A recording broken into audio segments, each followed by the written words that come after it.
Rich, you know how I love looking at these kind of marketing agency plays and thinking of different niche marketing agencies. Love a niche.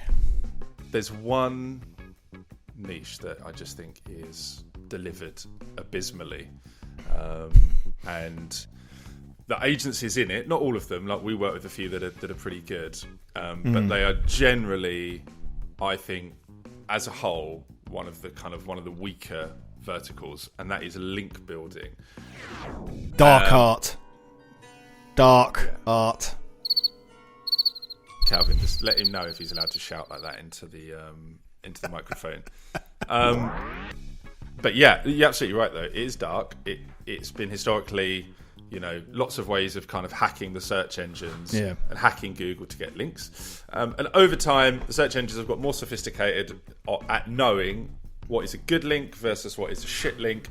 And it gives your site more credibility and more traffic if you've got a load of good links into your site. And a good link might be, for say Mahara, you've got the Startup Genome, which is a publication on startups. You've got INSEAD, you've got London Business School, you've got the Times. Yeah. So what we want to do is we want to get into your site as many of these kind of good links from reputable publications as we can, and then the search engines will rank all of your shit. What most agencies do is they pay for these links. So there's these kind of semi-reputable news sites that are not shit, they're okay, and you pay $100 and then you charge the client $300 to have the link coming into their site. And that works. Great markup. That's a hell of a markup for doing that. I'd love to know how much work there is involved in getting that $100 link placed for making that margin. Yeah, and like link building agencies don't just use that tactic, they do use other ones, but that is a very common strategy. Okay, all right. What some agencies do, but not many, is they do something that kind of falls under this umbrella of digital PR, which is creating content that other people, journalists, other websites kind of want to link to because it's actually genuinely really good. Mm-hmm. So an example for, say, Mahara would be like a report on, startup funding.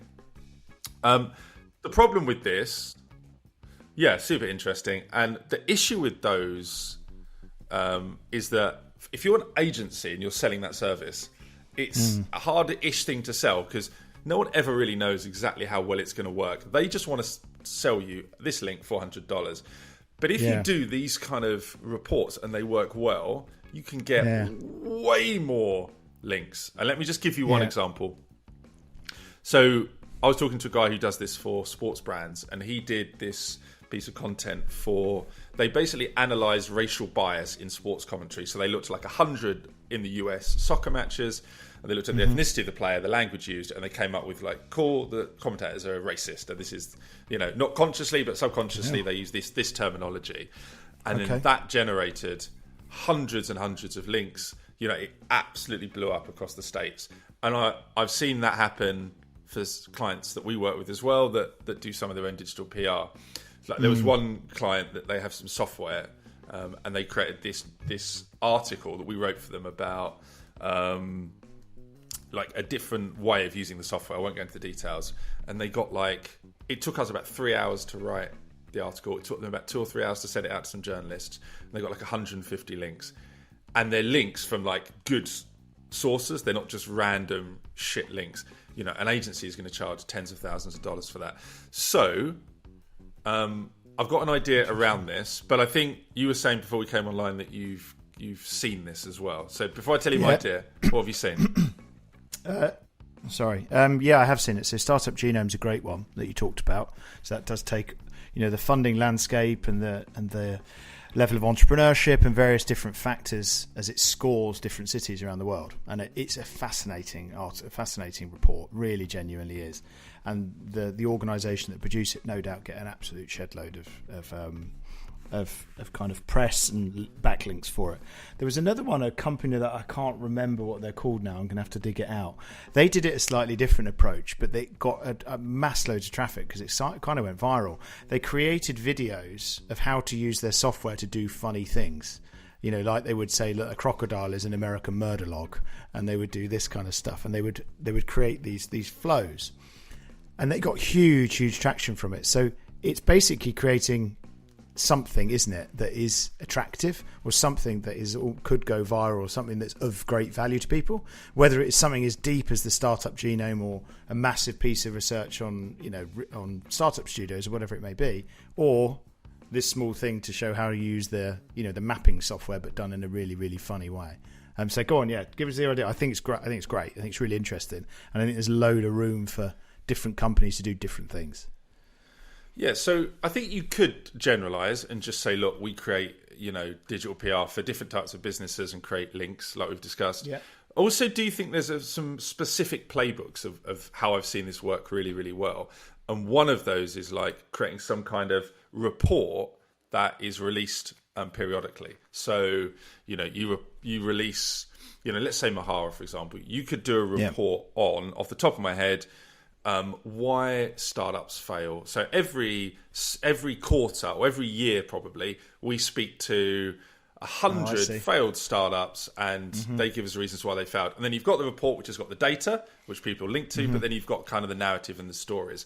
And then what would be great is if you had like 4 reports you did every year. So like you do the startup failure one in Q1, in Q2 you do like some fintech report, whatever. And as an agency, you can help in quite a few ways. You can create the report, do all the research, and then also do the distribution, because the distribution is a big part of it. So like the fintech report that you guys do, actually over time you want to build relationships with all those like financial journalists and publications, so you can let them know the report's coming, and there's a kind of skill to doing that. And the good thing about this from a business idea perspective, if you're an agency, this is not something that AI is going to take over ever, probably. Yes, AI will be able to help with creating the report and doing all the data and all of that, but the idea, the building the relationship with the journalists is going to remain a very human endeavour. So I kind of like it from an agency perspective. I think it's a great idea, and I would be comfortable enough to share your ideas, but I think it's a good idea. I'm just thinking about other examples that I know of. So Lindsay's business, Princedale Partners, they're a headhunting firm, 2 people, tremendously successful, do some great work with some very significant businesses and very C-suite, SVP level, so mature professional people.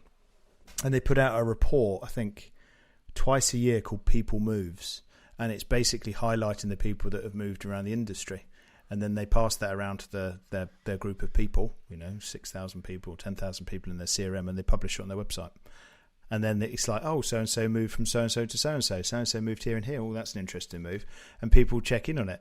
And they get conversations from it. And that's a prime example with inside of recruitment, where something is fairly straightforward because you're just tracking the industry. You're noting down who